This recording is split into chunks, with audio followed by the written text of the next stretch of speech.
Huckabee back there waiting for the pitch out only. Lino takes over the 30, the 35, the 40, the 45, the 50, the 40, down the 35, the 30, the 25, the 20, the 15, 10, 5, 4, 3, 2, 1. There it is. Rob Lino electrifies this crowd.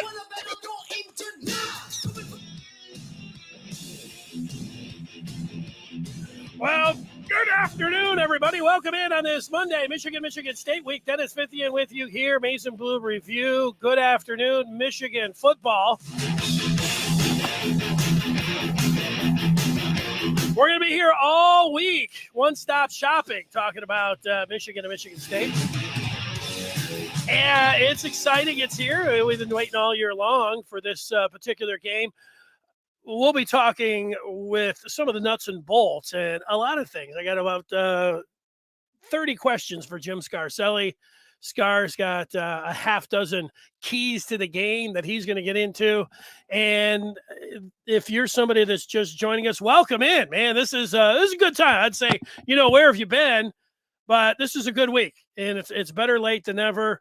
We're live weekdays at 1 o'clock talking about the latest in Michigan football. We take your feedback. We respond to your questions. We put the feedback up on the screen, and it's a good time. It's a good time. It's a good time to be alive. Good time to be a college football fan. And this is amazing. We got the weather outside like it is right now.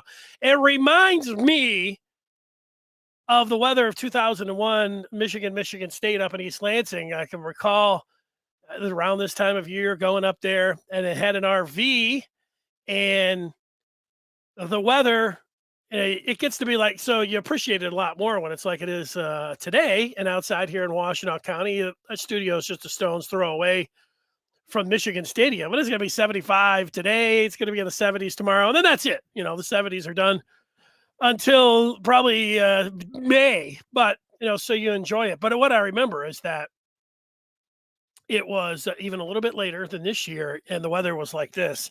And so the tailgating was just out of sight. And, this Saturday, the tailgating is going to be out of sight. Going to be out of sight because it's Michigan's undefeated. They got Michigan State right where they want them in their house, in the big house. And the Michigan's looking to not only get the victory, but then just march forward. They've had, to this point right now, we can call it a great season, a very good season with a chance to be a great season coming up, and it'll start on Saturday. Being able to get that victory. Well, let's bring him in, Jim Scarcelli. We will talk with Scar about the upcoming game. And here he is, Scar. Great to see you to kick off Michigan State week. How you doing? Hey, I'm doing good, man. Kind of hurting after that. The Lions just teased us just enough yesterday, made us think we're going to finally get another win there. But we're fired up. Hopefully, our coaches were smart in this bye week. I think the bye week, how coaches handle it is crucial. And I think Jim has done a good job in the past. But I think we're going to have a good performance Saturday night. All right, and people might want to know exactly what we're talking about. And for that, we'll look back at some of the games. It was a bye week for both Michigan and Michigan State, but there was some other action in the Big Ten that'll be noteworthy. Plus, it's noteworthy every Monday when we get to the lock of the week. Scar has just been on fire. I took advantage of that. We'll have his early bird lock of the week. But we're going to start with your 6 keys to victory. That's what everybody wants anyways. They want to know what the keys to victory for Michigan against Michigan State are going to be coming up this Saturday. It's a night game. What are we kicking off here with the first thing that you think about, that you think that the coaching staff and things that they'll be reminding of the team this week? Danny, a lot of this stuff that I talk about in terms of these keys, it's going to be pretty consistent on a week in, week out basis. But, you got to start with turnovers. We look at this game last year, our punter drops the ball. We have the other unforced turnovers, our turnover with JJ and Corum there. And, we just got to secure the ball. You can't give them gifts. If you're going to turn the ball over, make them force it, make them cause it. But we got to secure the ball and hopefully we can get one from them. That's always number one on my list. Secure the football. The second thing is let's stop the run. And we have been, if we were able to make Penn State one-dimensional, we made Indiana one-dimensional, and I don't see why we can't do the same thing against Michigan State. Let's try to make them one-dimensional and make Thorne beat us. Hey, he's a good thrower, but let's stop the run, make him one-dimensional. Go ahead, your thoughts on those top two. Well, in this series, it used to be the number one thing and the biggest indicator on who was going to win this game is who won the rushing attack. There was a number for about 40 years. It was a little bit under that. It was like, 37 of 38 times the team that won the rushing battle ended up winning the game. And it's changed just a little bit, but it's still, you go back 40, 50 years and you look at it like, wow, that's going to be the key to the game. So, yeah, stopping the run, and then what Michigan brings to the table and their 1-2 punch would be, you would think if we were making an advantage, Michigan or Michigan State, I would put the advantage, being as, honest as I can about it, putting the check mark next to Michigan. I think an encouraging thing for Michigan fans is just how J.J. McCarthy has come along with his ball security. It wasn't all that good against Maryland. Then he had a huge hiccup at his own end, ball bouncing back by the goal line against Iowa. And even though he threw an interception against Indiana, he's done better when it comes down. He seems that he's, when he takes off and runs the ball, he's protecting it better. He's more aware when he's in the pocket. He's getting rid of it. I think, if you're a Michigan fan, you should feel pretty good about the ball security that way. And then, and also obviously the rushing game or the running game. Yeah, it isn't just the quarterback though. Everybody's got to secure the ball. Our receivers, our punt returners, our tight ends, anybody that's touching the ball. It was our punter last year. Who would have thought that? Who would have had that on their list? That our punter, catches a punt and punts it. So, they've got two real good running backs. Those guys are good. And we got to, but I think their offensive line, I think we can handle them. I don't see them knocking us off the ball. Let's secure the ball, stop the run. And the third thing on my list is run the football. Let's keep doing what we've been doing with great execution. We got really good blocking. Our everybody's blocking. Our receivers, our tight ends, our linemen, we're blocking, and we're calling of the collaboration, Denny. I like what we're seeing from the collaboration in terms of we come out throwing against Indiana. We come out throwing against Penn State. We're all over the place. We're hard to figure out. We got formations we haven't seen, plays we haven't seen. And it's a problem to defend. So we need to continue to block like we've been blocking, execute, block the right guys, and have the conflicting collaboration, give the defense problems. And the fourth thing I got is we got the best special team coach in the Big Ten, and we've been doing it all year. We did it last year. Special teams has got to continue to be great. Last year, it let us down a little bit in this game. But let's be great on special teams. Let's run the football. Those are my next two. What are your thoughts on that? Well, yeah, you think about the series, and I was going back 40, 50 years, but you do go back to last year, and the running game gave Michigan the problems. Of substitution gave Michigan some problems. That was the biggest part of the game. Kenneth Walker was proven to be a great back. Looks like even in the pros now, being able to get him on the ground, 5 touchdowns, and in the big plays that were happening.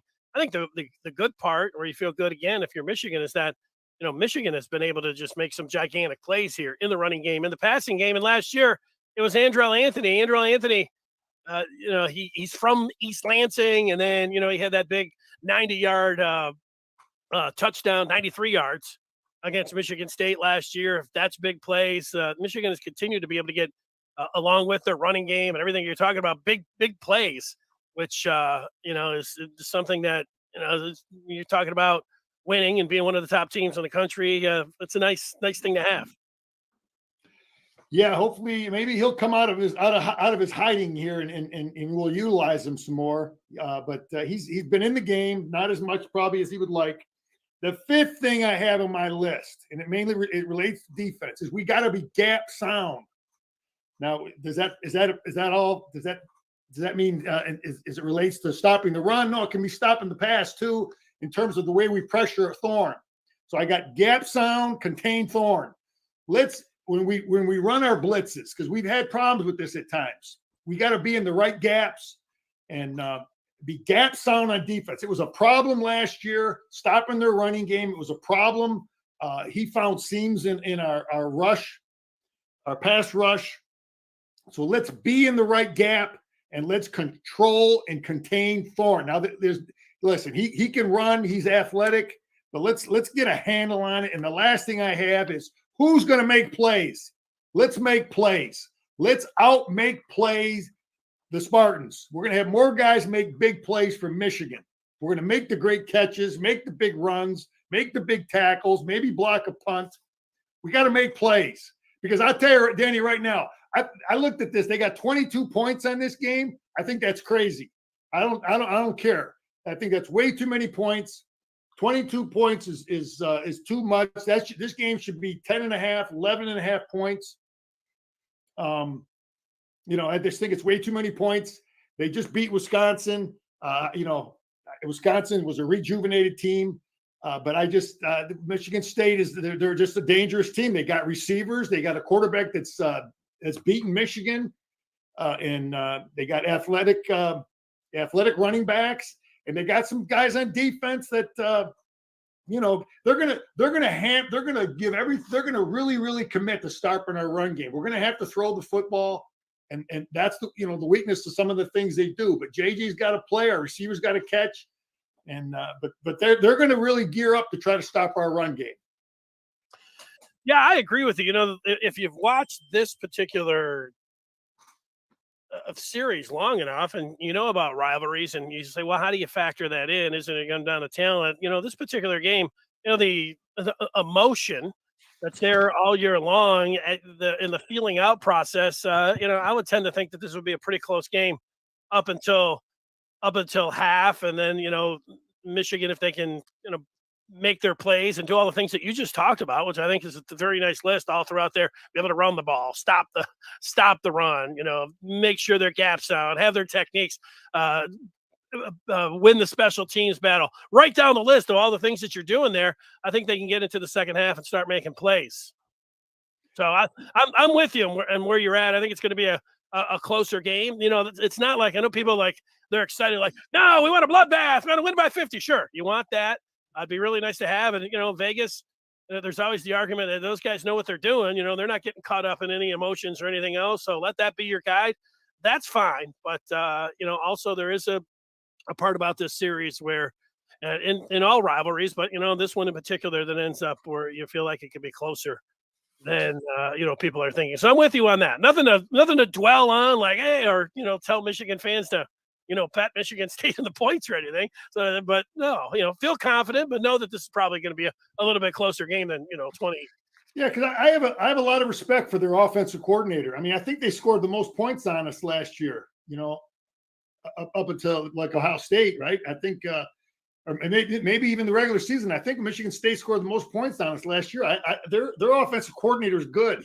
They do a lot of different things, and I guarantee you, there's a bunch of stuff they haven't shown because this game is obviously the most important game on their schedules. Because he's a good offensive coordinator. There's things we haven't seen, so we got to be ready for a lot of different stuff, but. Again, I played in this game, and it's a highly emotional game, and you just don't know what's going to happen. Well, let me pick your brain a little bit and see what your recall's like. How did you do against Michigan State, Scar? In my 5 years, we were 4-1. The only time we lost was when Harbaugh got hurt up in Ann Arbor. And they were rolling though. They had a good team that year. Dave Urema was a quarterback. That was Perlis' second year. And but everything the air came out, all the energy, the air came out of our team. Our backups they just weren't ready to play. But I want to say this, Danny. I remember when Perlis got hired, and there were a couple quotes. And I remember going there in 1983. And, I played 5 years. So there was a lot of speeches, a lot of pregame speeches, a lot of games. 5 years, I heard a lot.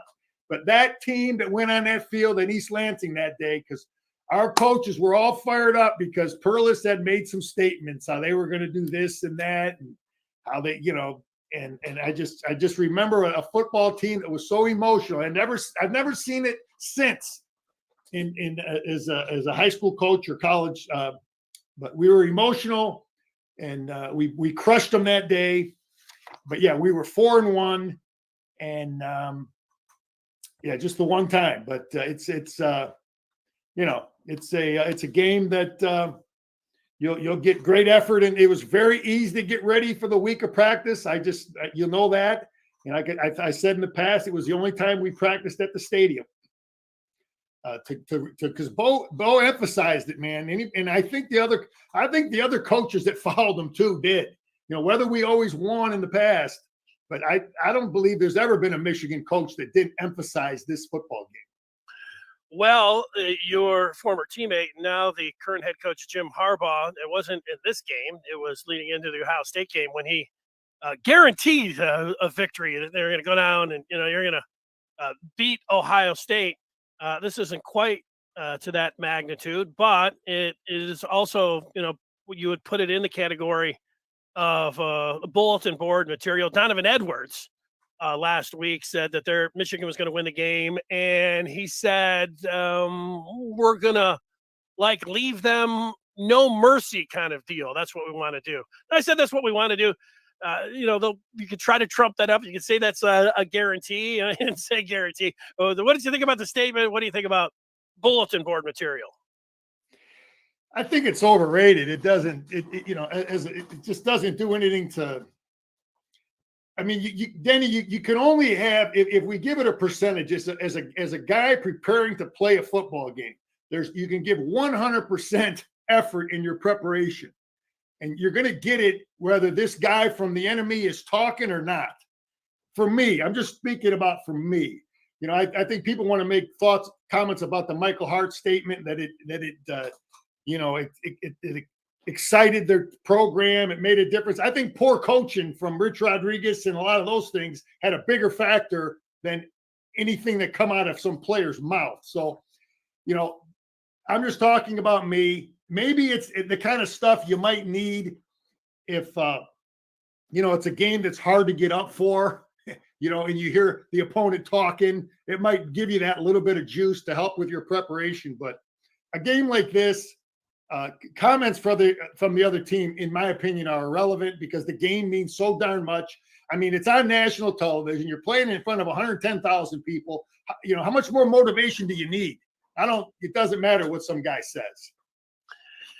Yeah, I tend to agree with all that. And then, I watched sports over the years, and all of that you say, it feels like, man, that makes a lot of sense. I mean, come on, you're going to need anybody to get excited, except, almost every time after a game is won, they're going to go back and somebody's going to say something about somebody, what they said. And, hey, I can remember when Charles Woodson was a freshman and Michigan beat, it was 95, and Michigan beat Ohio State. And Terry Glenn, the wide receiver, had said, we're just going to go treat them up like they're just like anybody else or whatever. It said something like that. It's almost the exact quote.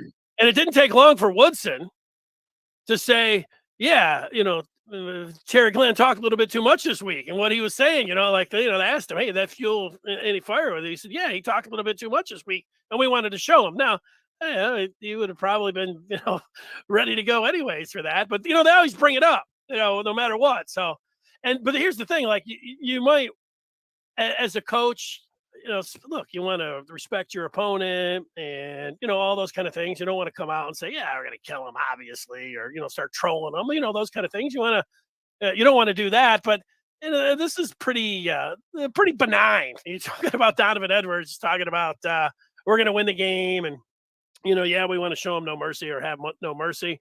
That's fine. That's what he wants to do. But once you say it, it's not like Michigan's going to peel back and be like, oh, we're sorry or anything else. Hey, you say it, you go out there, and, you back it up. That's what you do. And it's mostly Yeah. it's for, people in the media and the fans get all fired up and everything, get all excited about, and then just people arguing about it, whether it means anything, whether it doesn't mean anything. And I think what you're talking about in the grand scheme of things, like, hey, let's go. Once you kick off and everything else, that's all. Yeah, it's good for people to talk about but from my perspective as a guy who prepared as a player and tried to prepare a team. Sometimes you can use it to your advantage. Like I say, in games that if you feel your team isn't all that motivated and you find any little crumb to help get your team motivated during the week, sometimes that stuff can help you. Danny, I want to real quick. I just want to talk about the tunnel. I kind of changing topics real quick. Sorry. We never had no trouble with the tunnel in all my 5 years. I heard people talking about, James Franklin made a comment about the tunnel. I remember not having zero problems in that tunnel, coming in and out of it. I don't know the big deal, but just wanted to throw that out there. Yeah, I gave my opinion on that. I do know this. I've watched enough sports where, guys are going to talk and, you run into each other. That kind of stuff's happened. Even a little pushing and shoving, you've seen that, before the game, sometimes that happens. But what could be fuel to get people fired up and which can cross the line and can actually, things can get out of hand is when somebody like throws something. And, Penn State, as the reports, that they were throwing sandwiches or something at Michigan, so James Franklin, that's not a very good look. It's not a very good idea. That could have escalated. They're lucky it didn't. They'll put a little extra time in the tunnel. I would guess on Saturday. The Michigan security and everything. They got the walkie-talkies in there. Let's give them an extra James Franklin minute or something, and make sure everybody's in there. It's a good reminder. Nothing happened about it. It's all rivalry stuff. For the most part, for me. So, from that standpoint. Yeah, I think I shared the story how I remember going to Wisconsin as a freshman. So I forget my first time I traveled there. And I remember going there on Friday, and we'd practice at the stadium. And I remember there was like this fencing over the tunnel as we walked out of the tunnel at Wisconsin Camp Randall. And I wondered what that fencing was there for. And I didn't know until the next day when we were getting ready to come out of the tunnel, when the stadium was packed and all their fans were dumping beer and dumping stuff on top of us as we're waiting to come out of the tunnel. Then I realized why that fencing overhang was over the tunnel. So I understand, and we had our own tunnel to ourselves, and we really weren't protected from anything there. But just a little story I'd share about, some of the issues we dealt with. Well, have we covered? Let's see. I'm going through the keys here, and you had secure the ball, stop the run the ball. You had special teams, be in gap control, and make some plays. You've talked about a little bit of a surprise about you don't know if Michigan is going to come out running, throwing, trick plays, anything else. What about an overall game plan? Is it pretty similar to what you're looking at? Anything that like from Michigan State, if you're just looking at the numbers, Michigan State's pass defense is ranked pretty low. I know I was texting with him, a friend of mine who's a Michigan State fan. He said, what, teams throw on Michigan State because they're really good against the run. And so it's a little bit skewed in his mind. Like they're staying away because their strength is being able to stop the run. So teams throw a lot more on them. I don't know. Like, do you think Michigan, I'm sure they're going to try to run the ball like always, but is there a stubbornness there? Like they're going to be like, let's run it anyways. But test out that pass defense, because if you're having success being able to throw, maybe you don't have to run the ball as much. I think it's just a schematic decision they make to really emphasize and try to get extra people into the box. I don't know that their secondary is weak or their pass rush is weak. I just think it's something they do as a decision they make. Say, look, we are going to commit to it. We're going to at times overcommit to get extra players in the box because people aren't going to run the football on us. That's a choice they make. But I think our game plan needs to be exactly what it's. Penn State was perfect. Indiana was good in some way we started out. We got to just come out where they don't know what we're going to do, Danny. We got to come out swinging, man. Run our RPO, run JJ early. Maybe have the Statue of Liberty early. Run the bubble. Don't be afraid to throw the football.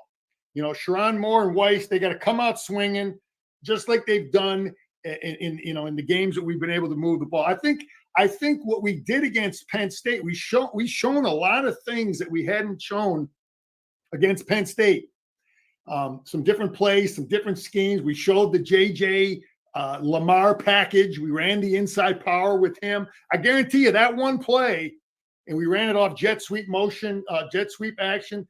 It's going to be a pain for them. They got to deal with it because they know in this game that our coaches will have the courage to call anything, and that includes quarterback run for this football game. So the stuff we shown versus Penn State offensively will help our offense because now they got more problems to deal with, defending us. But as far as our defense, I think it goes back to Mike McDonald and Minter. They both got the same philosophy, Denny, and then you just don't know what you're going to get week in, week out. Just because Michigan defended a certain formation against Penn State one way or against Indiana one way doesn't mean that Michigan State's going to see the same thing from us. Our coaches have been they believe in not allowing people to get a beat on them. That okay, just because you defend this guy like this, it doesn't mean you're going to see the same thing from us. Well, they will do different things, to create some confusion. So, and I like that as a defensive philosophy. I know that no matter what we do, we're going to be sound. And but I just got good faith in what we're going to do defensively. And again, let's just not be afraid to fling it and start out swinging offensively. Let's not get in there and say, we're going to be stubborn and just try to grind them. We got to throw out everything at them. That's when we're at our best. Well, to use Harbaugh's words, your former teammate, let it rip. Let it rip in this one. I'm wondering from a coaching standpoint, you probably do this all year long, and each week when you have the tape, there's going to be points of emphasis and everything else.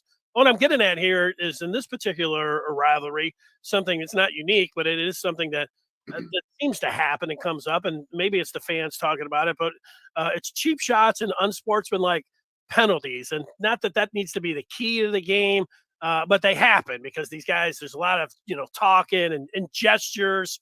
I can remember a couple of years ago, guys making the choke signs and I know you talk about celebrating with the teammates. And so how much, so you coach that stuff all year long, play into the whistle, whether, how to escort somebody out of bounds and whether to take that extra step. Same thing with the quarterback. I know those things are emphasized all the time.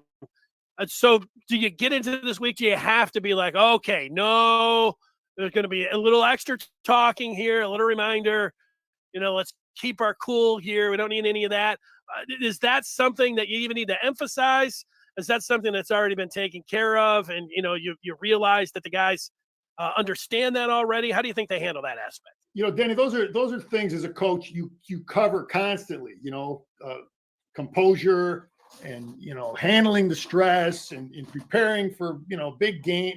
But if I'm coaching this team in this game, yes, I'm going to mention that you will hear the mouth. Okay, you will hear the mouth. Like I said, I played 5 years and there was one team that I heard the mouth from, and it was these guys. And I said it in the past. I don't want to say all Michigan State players are mouthy guys because I played against some that were just good players and they kept their mouth shut. But there's other guys in that game. For me, it was the only game I ever played in where I got the mouth. Now, I don't think anything's changed there. So if I'm coaching Michigan, I'm telling my guys, look, they're going to come with the mouth. They're going to come. They might come and have let them have the late hit penalties. Don't be that guy hitting a guy out of bounds because we want to win this game so bad. So I guarantee you, Jim is just re-emphasizing the things that he's constantly saying as a coach, but it definitely needs to be mentioned in this game because you cannot let someone get under your skin because of the mouth, because that's something they're going to try to do. Yeah, for sure. Like, I'm sure these guys, if they're, logging on to social media, they're watching TV, they're seeing from a couple of years ago, Devin Bush, tearing up the Spartan logo at midfield and all of that. And they said, look, now that's the one part about, keeping your cool and being, you mentioned the tunnel a little bit before. and nothing came of any of that. There's no penalties, any of the extracurriculars, but that as a player, even though you're supposed to handle all that and handle the emotions, when you do something like that, whether you're Bush or if you're in the tunnel, that ends up making the cameras, and you end up being out sometimes. So it's got to be. I don't want to say it's got to be tough, but once in a while you're like, hey, if I'm in the mix of it, I'll do a little pushing and shoving because it's the stuff that everybody wants to see. So how they go about that and handle themselves, that stuff's always interesting to me. I think this game, though, if you look, how Michigan has played, and you look at the kind of talent that they have, we understand it's the rivalry. In the end, I do think Michigan fans should be confident, not scared because it's Halloween weekend, not scared because 2 years ago during the pandemic and all this other thing. It's be pretty confident because you got a pretty good team, on the Michigan side.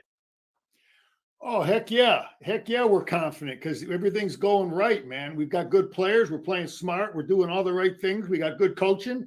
And that gets back to why you don't want to let the mouth and the, your mind lose control over what you've been doing for the last 7 games. You just do what you've been doing. You've been playing under control. You've been playing smart.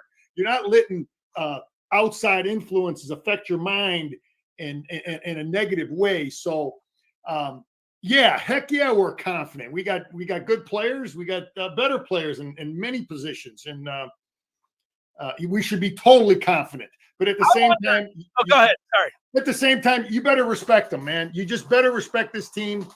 They've been on the road. They went out to Washington, played in a hostile place, so they'll be acclimated to. Those guys they've been in hostile environments, and I just think we have to. We got to prepare for the worst always. Hope the best, expect the best, but at the same time, you got to always respect your opponent. Yeah, it reminds me, and Harbaugh's been around the block as a player and a coach, so he's not going to be surprised by anything that's coming in here. But you coach, I wonder how much advice you take. The week of somebody that's coming in, giving you a little bit of hey, this is going to happen, or why don't you try this? I know somebody's probably watching right now. That he's told me over the last year or so that he sent an email to Jim Harbaugh about this series in particular. And Michigan's lost the last 2, and I think Harbaugh's got the losing record against Michigan State as a head coach. But this guy had sent Harbaugh an email saying, "Hey Jim, you know what? This series has been don't look into any of that. The first year, that snap thing at the end of the game, that was a total fluke. Less than 1% of a chance of anything like that happening. You had them beat, so that was a 1% chance of total fluke that game. The other game that was in Ann Arbor 2 years after that, or the next time they played Ann Arbor, was a complete monsoon. And Michigan State ended up winning that game. So don't take anything away from that one, Harbaugh. This guy wrote, because it was a complete monsoon. And then the other one you got in there. You have the pandemic. Well, the pandemic didn't matter. None of that mattered. So don't worry about that one either. We're going through it all. It's like, wait a second. And then last year, don't even think about that one, because the refs, Gabo, the way Michigan would have been up, that was a complete screw job by the officials. You got the officials, you've got the weather, you got the pandemic, and then you got the complete fluke. 4 of those games. Complete flukes. Don't worry about that. You probably know who I'm talking about that sent that email to him. You're Harbaugh, and you're looking at this, and you're thinking, what? This guy's making a lot of sense, man. I should be undefeated against Michigan State. Yeah, I don't know the point of those emails, but what's happened in the past. I mean, he's going to focus on what he's got now. He can't control what happened in the past, but we're a confident bunch. We're a fired up bunch. Our team will be excited and ready and smart. And we will not have the late hits, the stupid stuff, and that you can't let that happen, because a big 15-yard penalty on a late hit because you can't handle your emotions in this game, that's not a good thing. So, but what's happened in the past, it is what it is. Let's get this one done. Let's get it done with. Speaking of emails, now this one really doesn't apply to this week, because.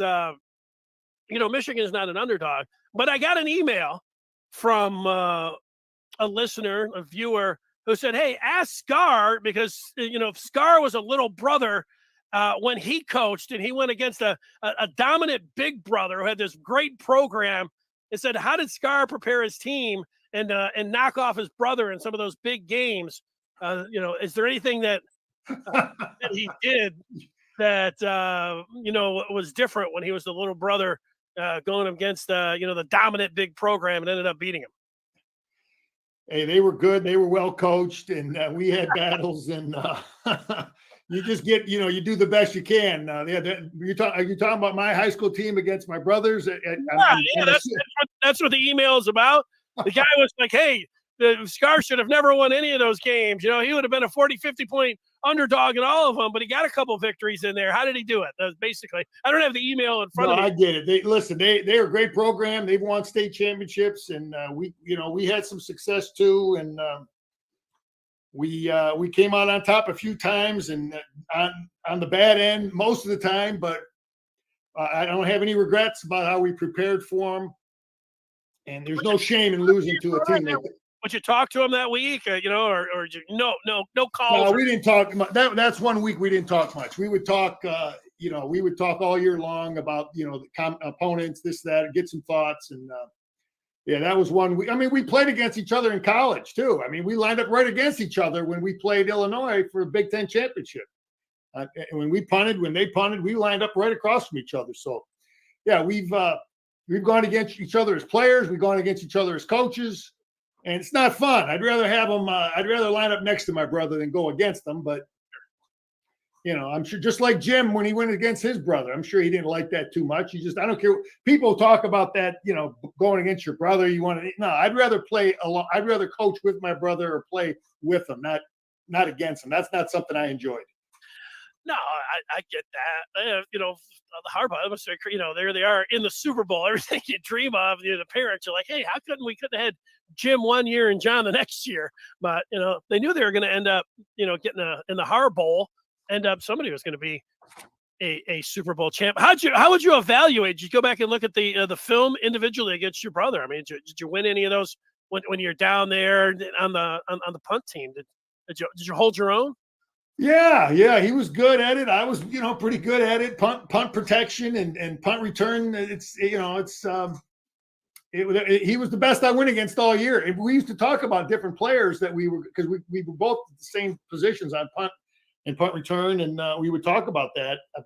We would compare and try to get tips on different guys. But we went down there, played Illinois, and they ended up beating us, and they ended up going to the Rose Bowl. Hey, talking about Harbs real quick, though, they had a 10-year reunion for his Super Bowl team yesterday in San Francisco. He was in San Francisco this past weekend. Apparently, he spoke to the team, and they had a lot of the former players there. And he mentioned it. He talked about it briefly. But, so Jim was in San Fran. They had the 10-year reunion of the Super Bowl team. And he got some love, so that's a round of applause for our old Super Bowl coach. Yeah, well, I don't know anything that went on there, but I did watch San Francisco take on Kansas City in the late window. That was a heck of a football game until Kansas City in the second half just decided that they're going to look like the Super Bowl team from a couple of years ago, and you just weren't going to be able to stop them. So that's what ended up happening in that one. Okay, I'll just bring up one other thing. I just thought of the brother angle when I was watching baseball. I know you're not the biggest baseball guy, but the Philadelphia was heading to the World Series.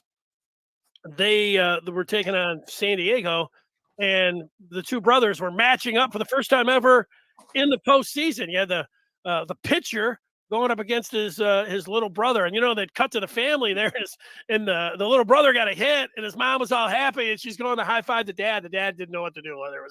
He kind of just stood there, like, I don't know what to do. I remember my mom.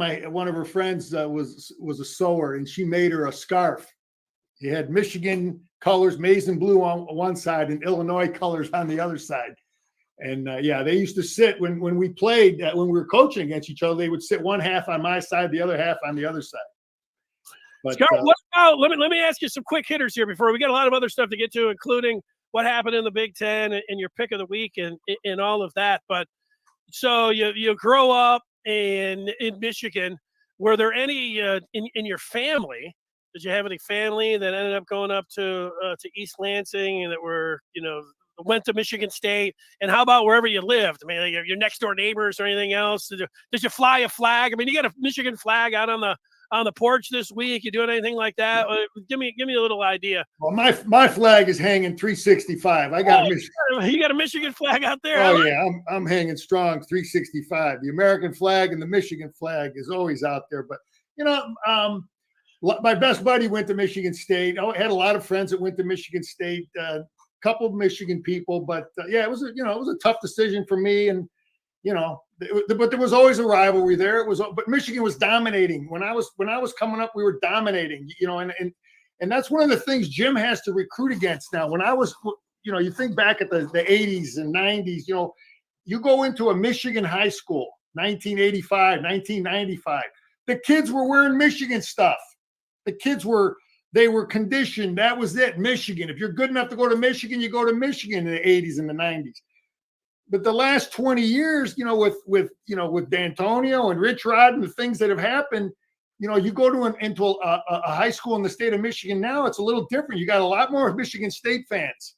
So it makes recruiting tougher for Jim and our staff than it was years ago, because you got a whole generation of kids that grew up watching Michigan State win. What about, this is a personal question, Scarce, you don't have to answer, but what about where you kind of equal opportunity when it came down on the dating scene or something? Like I just know, like I see AJ Henning on TikTok, and I think this is the case unless something's changed over the last week or something.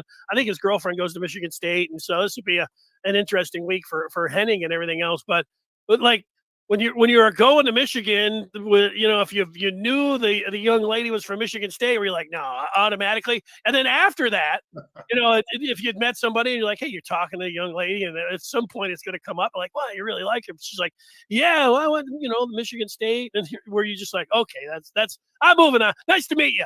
Or Denny, I tell you, I think I don't know if it's. I think that back in the day, that question would have been. It wouldn't have been that big of an issue, whatever where you went to school. I think maybe people were a little more civil when it came to those kind. I didn't care. I dated girls from Michigan State. I went up. My best buddy, like I said, went there.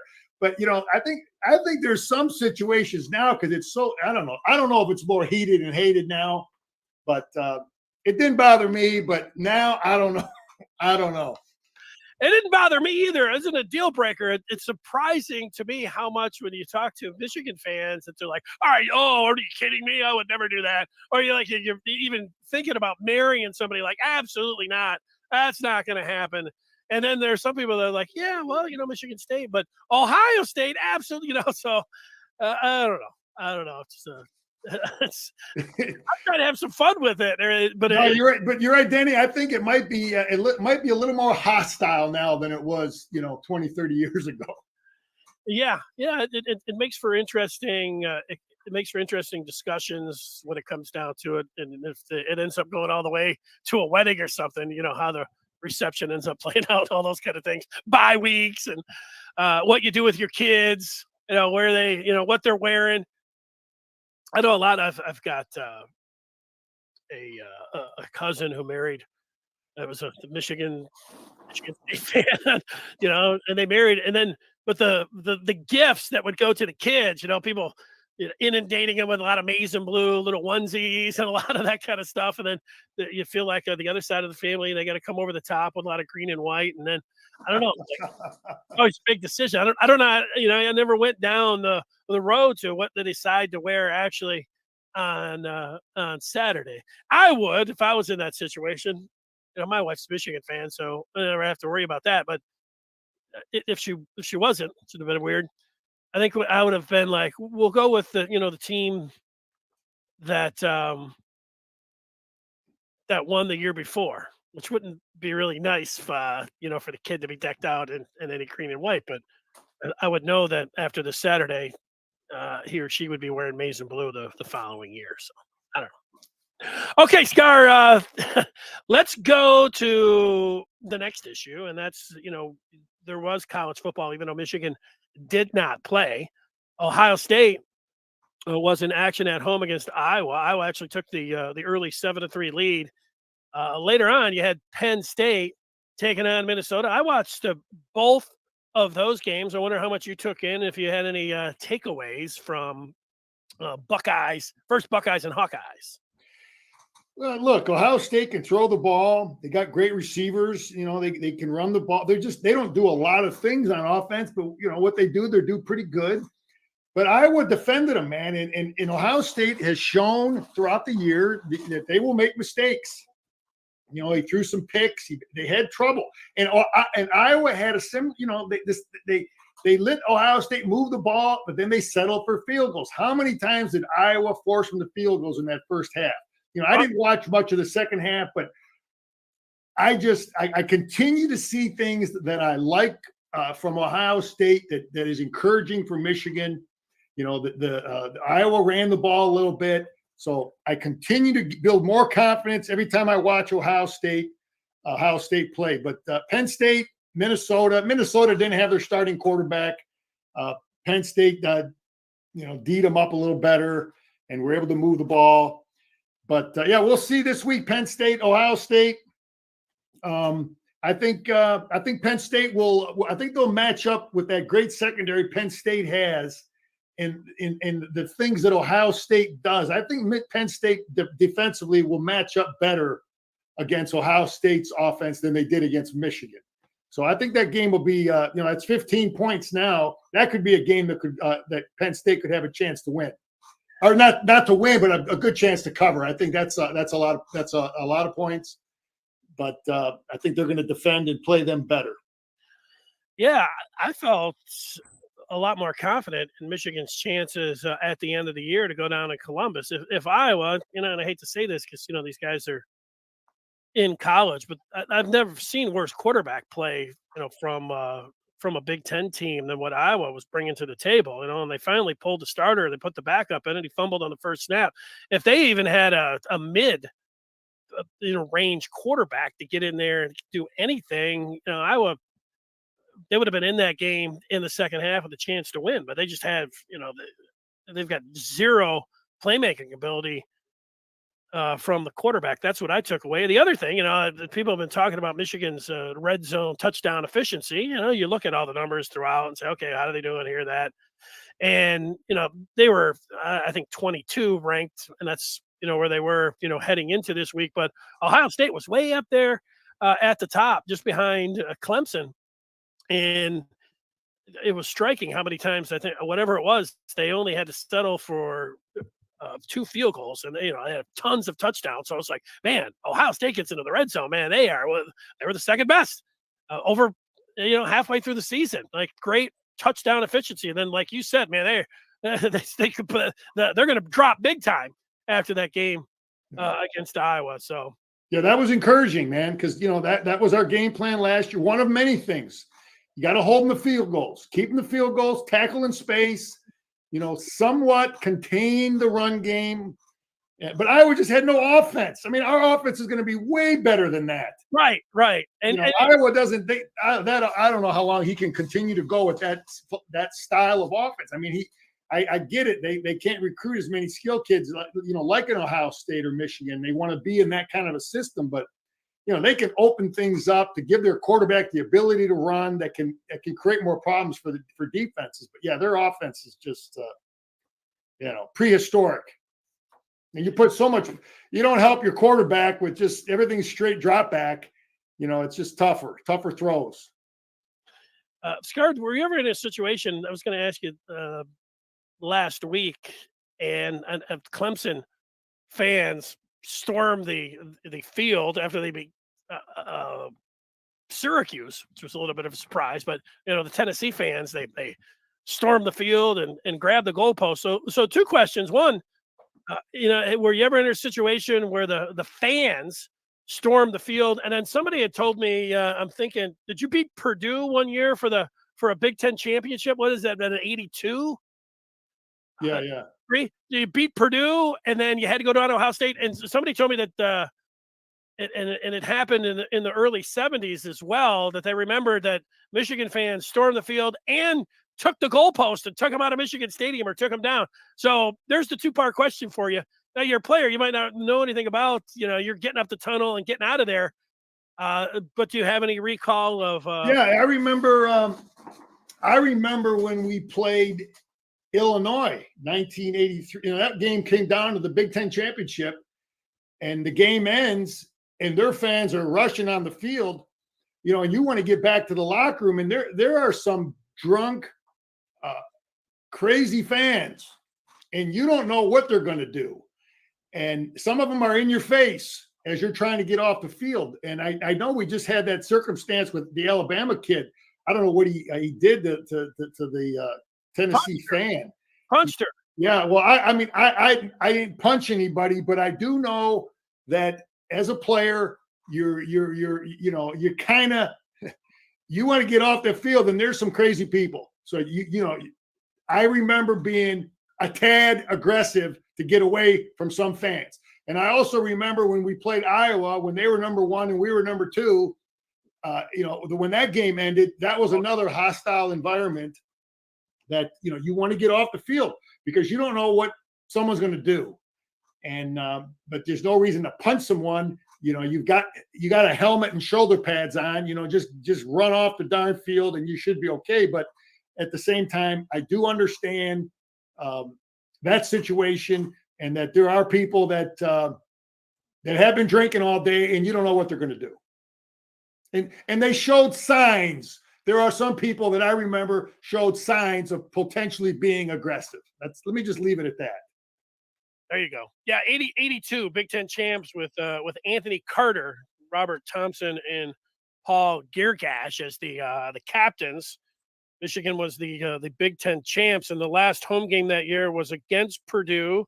Number 14, Michigan wins at 52-21. I heard that the Michigan fans stormed the field and they took the goalpost. I don't know if they took them out of the stadium or not. I don't know. I guess you could take them up and then throw them over. That seems a little dangerous, but I don't know.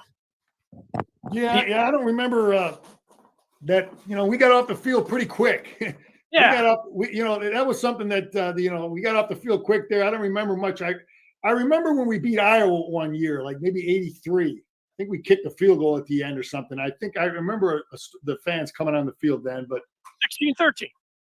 Yeah, something like, yeah. But, I get it, man. As a player, I totally understand when I read about that Alabama kid. I don't know what he was faced with, but I like I said, I've said it. I saw the film. It was pretty, the first thing I listened to Nick Saban ask a question, and Nick Saban got over there and talked about, I was scared. The kids were scared. And you get that. And you're like, all right, Nick's standing up for his kid. And he's talking about safety. And, but then I saw the film, and the kid from Alabama, it's not like he was being, surrounded by volunteer fans or anything. He was walking. He pretty much had, there wasn't anybody really around him for 5 feet, and this girl is kind of next to him, and he kind of, gives her a little shove to the face. So he shouldn't have played in that game. Nick Saban looks like I don't see a jerk. He looks bad for playing as a player. Yeah. But Danny, sometimes a fan thinks they have the right after a game like that to get in your face and scream and point at you. Like they have a right to do that, but you don't know what that scream and that point, can escalate to. You know what I mean? If there's Sure. a bunch of guys there, in your face as you're trying to get off the field, and a little, I didn't see it, but a little girl's a different story. But I remember, being different type of people that were in my face screaming, so. No, I get that part. It's a tough thing. I've always thought about. I hadn't taken it very far, but I always thought about in basketball, of how they have the velvet rope and everything. That I thought that they should at the end of the game, and you might have to get more security than you even have now. And then people say, "Who's going to pay for that?" But I always thought that they should put the velvet ropes around the court, and you make the announcement or you tell everybody before the season, like, look, safety of the players is paramount here, and we understand that everybody wants to rush the court, but we're putting this rope around the court, and we're going to allow people to come in at a certain, but you need to and emphasize, look, you can rush the court, but everybody has to come through, the certain area, and you got to stay away from, and emphasize staying away from the players. It seems like a measure. And at some point I wanted to come up where, you'd have a safety zone for the players to get out there, but I don't know. But I don't know what you do in football. I mean, you get this gigantic, 60,000 stadium, and you have all the security there. Security was helping, some of the students and, fans actually get out on the field. They should probably hire more security and help the opposing players get off the field. That should be paramount. So I don't know. Yeah, you see the coaches have 3 or 4 state cops and a whole bunch of guys are nothing for the players, but they're protected. They got shoulder pads on. Hey, real quick, Danny, another couple quick thoughts about the rest of the teams on our schedule. Rutgers, Nebraska, Illinois. I think all 3 of those will be similar type of games for Michigan. They're games that are, they could be dangerous if we screw around. Nebraska shows signs where they can really throw the ball. Rutgers has played good defense against us, and they got the quarterback that can run. And Illinois is doing real good things on defense. And so, all 3 of those games will be games we should win, but games we got to get mentally, we'll have to get mentally and ready and prepared to play those games. But they're definitely winnable games. Yeah, if I had to guess, and again, this is not something that I want, I would like Michigan just to handle all those opponents, put them out of their misery early, and then go on, to a victory. But I would guess out of, in those 3 games, and really, if everybody would say, yeah, big deal, like Illinois, yeah, sure, that one might be closer than everybody thinks. But I would bet even Rutgers and Nebraska that one of those games would be a little tighter than people think. And you just have to go back to last year. I mean, Michigan won, it's a great year and everything else, but Michigan didn't score at all in the second half against Rutgers, and they had 4, 3 and outs, and it was the defense needed to make a big stand there at the end, or that one could have been a loss. So I mean, Rutgers and Nebraska were both tight games last year, so we got to play every week, man. Yeah, Nebraska scored 29 points on Michigan last year in the second half. How about that? All right, Scar, that gets us to what everybody's been waiting for.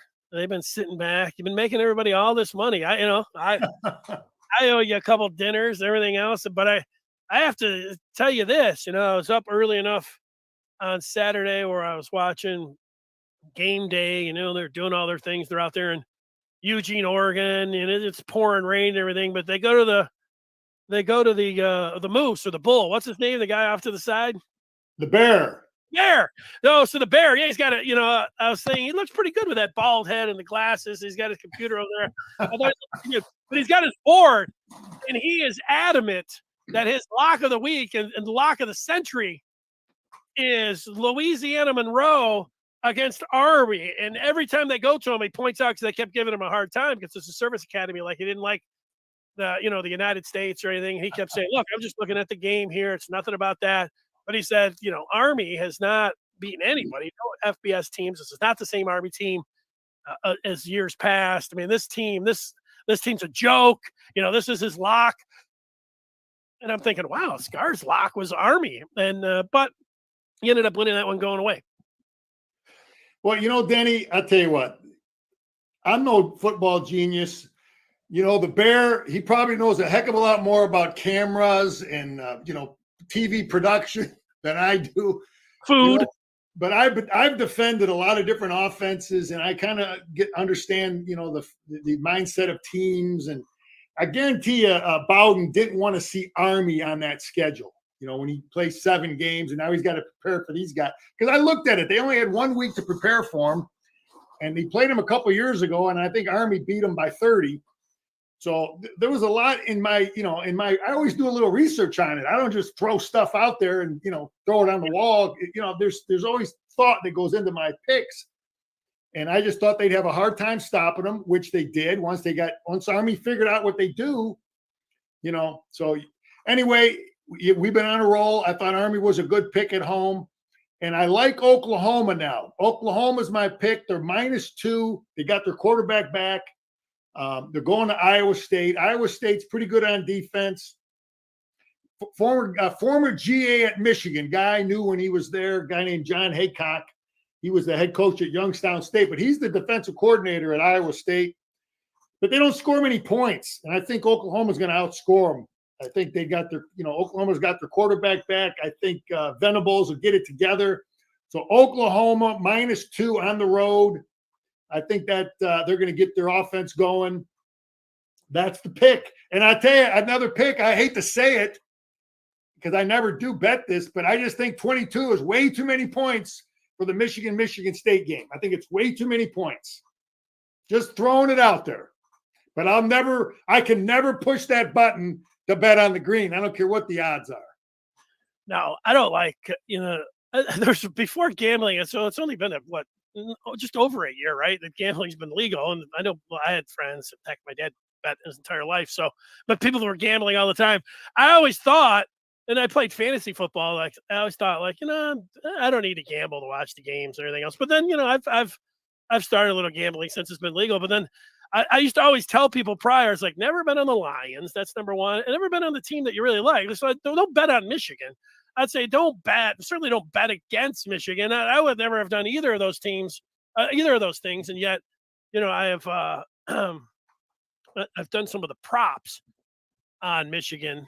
I've been hitting that Blake Corum over the rushing total a lot. It's been fun. I haven't been putting very much on those things, but it does make it a little bit more interesting. And I'm going to reveal something to everyone else. Last year, like I said this, I think the first ever time that I'd bet on Michigan, it was because of you.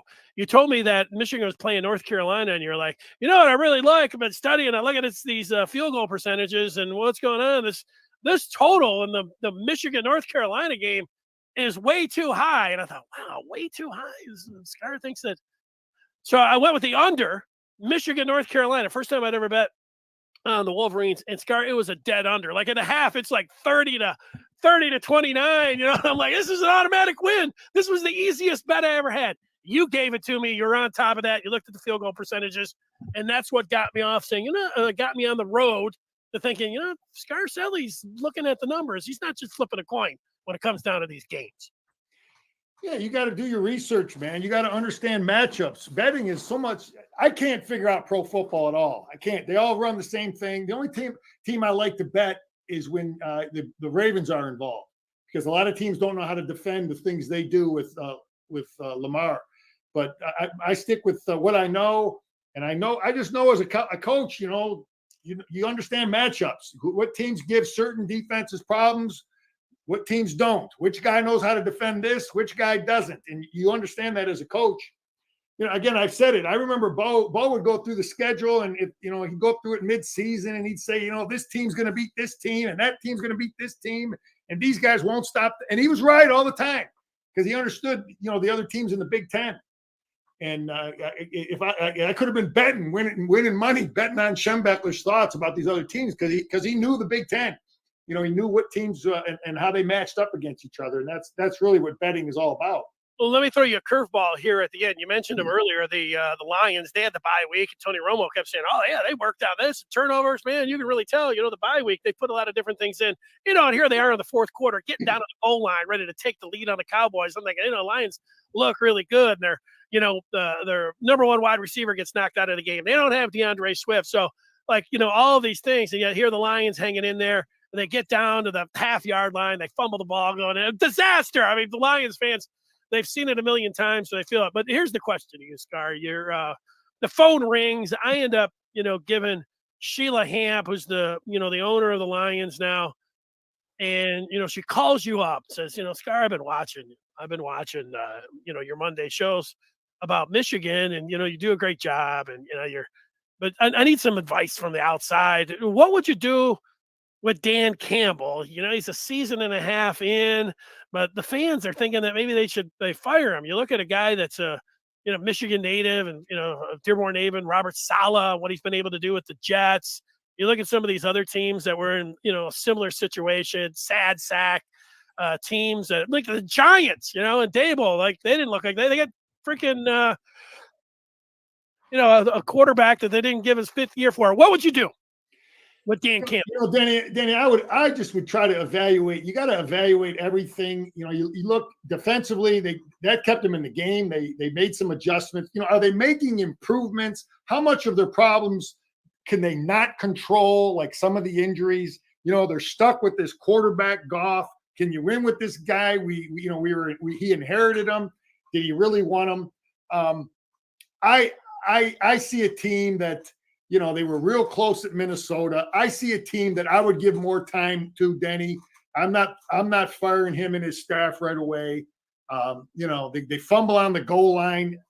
Some of that stuff, is Swift going to do that? But no, I'm not that guy. I like his energy. I think the offense is good. I think their offensive line is good. They're moving the ball with that offense, but no, I would give him more time. That's all I'm saying. All right. Well, what if she hands you over the phone and it's Brad Holmes, the general manager of the Lions right now, because of the situation they're in? They've got the number one pick, and Holmes is like, look, we're going for a quarterback. I'm just going to tell you that, Scar, straight out. We're going for our franchise quarterback. We're sitting here number one.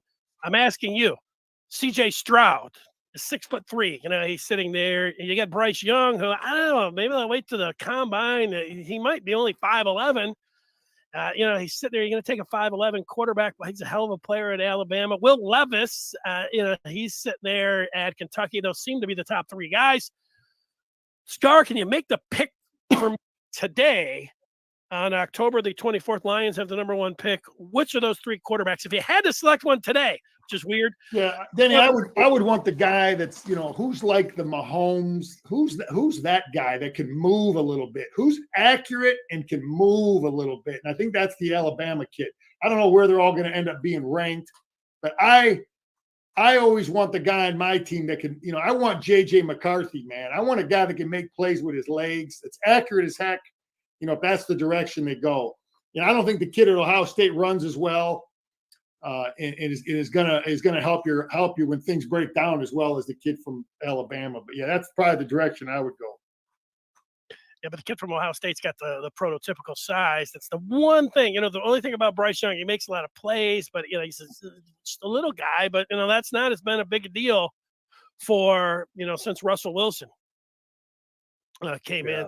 Teams seem to back in the 10 years before Russell Wilson, people have said, no, we're not taking Bryce Young. We're going to make him a corner or something. But I think it would be, to me, Young and then the Ohio State guy, Stroud, after. All right, Scar, great job. Enjoy the week. We will get ready for this. Talk with you after the Michigan State game. We will be up and fired up and happy. Let's secure the ball. Let's control our emotions. Do all the things we've been doing. We're not going to change nothing. And it'll be a Michigan victory. Go Blue. Jim Scarcelli, I'm